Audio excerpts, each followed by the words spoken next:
Halo semuanya, saya Driongen Ginting Suka dengan NIM 250707036 dari Program Studi Etnomusikologi Fakultas Ilmu Budaya Universitas Sumatera Utara. Tugas ini dibuat untuk menyelesaikan tugas MKWK Pendidikan Pancasila kelas 33. Kali ini saya akan membahas tentang dinamika dan tantangan Pancasila sebagai dasar nilai pengembangan ilmu.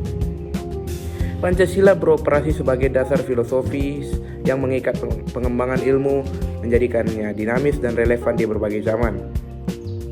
Pada poin A, dinamika nilai etika ilmiah. Sila pertama dan sila 2. Sila pertama yang berarti integritas dan kebenaran. Ilmuwan dituntut memiliki integritas absolut terhadap kebenaran ilmiah, melawan plagiat, manipulasi data. Secara dinamis, ini memaksa ilmu pengetahuan untuk bersikap non-dogmatis, namun tetap bermoral, menghormati kehidupan dan menjauhkan ilmu dari ateisme praktis yang mengabaikan nilai spiritual. Pada sila kedua, kemanusiaan. Humanisme sentris, pengembangan ilmu harus selalu berpusat kepada martabat manusia. Contoh dinamika, penelitian kedokteran dan biologi harus ketat mengikuti kaidah bioteka dan tidak boleh merendahkan subjek penelitian. Ilmu harus menjadi alat pembebasan dari keterbelakangan, bukan alat penindasan. Pada poin B, dinamika nilai sosial dan kebijakan ilmu yang ada di sila 3, 4, dan 5. Kita akan menjelaskan poin sila ketiga, ilmu untuk integrasi. Ilmu harus berfungsi sebagai perekat, bukan pemecah. Itu artinya persatuan ya. Dinamikanya terlihat dalam kebijakan riset yang harus mendorong keragaman topik penelitian yang merefleksikan kekayaan budaya dan sumber daya alam Indonesia, serta mendukung pemerataan kualitas ilmuwan antar wilayah.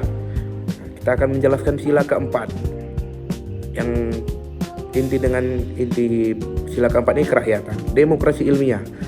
Arah pengembangan ilmu adalah keputusan bersama. Dinamikanya adalah tuntutan agar hasil-hasil penelitian dikomunikasikan secara transparan, memungkinkan musyawarah publik untuk menentukan kelayakan implementasi ilmu, khususnya yang berdampak luas, misalnya kebijakan energi atau pangan. Pada sila kelima, yaitu keadilan sosial, distribusi pengetahuan. Ilmu harus menciptakan kesejahteraan merata. Dinamikanya mewajibkan ilmuwan untuk memilih area riset yang memiliki dampak sosial tinggi, bukan hanya dampak komersial. Pada poin ketiga, kita akan menjelaskan tantangan krusial terhadap nilai Pancasila.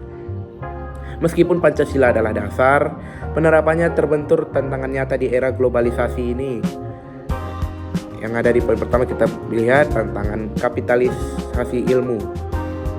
Ini bertentangan dengan sila kelima. Deskripsinya, tantangan terbesar datang dari dorongan ekonomi pasar global yang mendesak komersialisasi ilmu.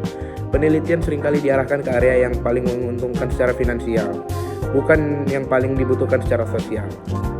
Dampak ini menciptakan ketidakadilan karena masalah-masalah sosial fundamental, misalnya infrastruktur dasar di pelosok, penyakit tropis yang tidak menarik bagi pasar, terabaikan. Nah, ilmu pengetahuan kehilangan orientasi kerakyatan dan berubah menjadi mesin pencetak laba. Pada poin kedua, tantangan kesenjangan pengetahuan.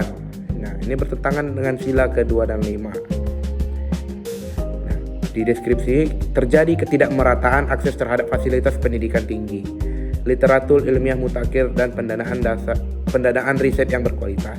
Dampaknya kualitas SDM sumber daya manusia keilmuan hanya terpusat di beberapa kota besar. Hal ini menciptakan diskriminasi intelektual dan menghambat potensi daerah-daerah lain berkontribusi pada pengembangan ilmu, secara langsung melanggar prinsip kemanusiaan yang adil dan keadilan sosial. Pada poin ketiga, tantangan metodologis asing yang ini bertentangan dengan sila ketiga. Deskripsinya terdapat kecenderungan kuat untuk mengadopsi secara mentah-mentah paradigma keilmuan dan metodologi dari negara maju tanpa proses kontekstualisasi atau indigenisasi. Dampaknya ilmu sosial dan humaniora khususnya berisiko kehilangan jati diri Indonesia. Penelitian yang dihasilkan mungkin valid secara universal, tetapi tidak relevan atau bahkan bertentangan dengan realitas sosiologis dan budaya yang majemuk di Indonesia. Ini melemahkan peran ilmu sebagai pemersatu bangsa. Sekian tentang penjelasannya itu, yang bisa kita ambil kesimpulannya ya, pengembangan ilmu tanpa Pancasila menghasilkan ilmu yang pintar tapi buta moral. Dinamika Pancasila adalah panggilan untuk menjadi ilmuwan yang tidak hanya cerdas, tapi juga beradab dan berjiwa sosial. Terima kasih.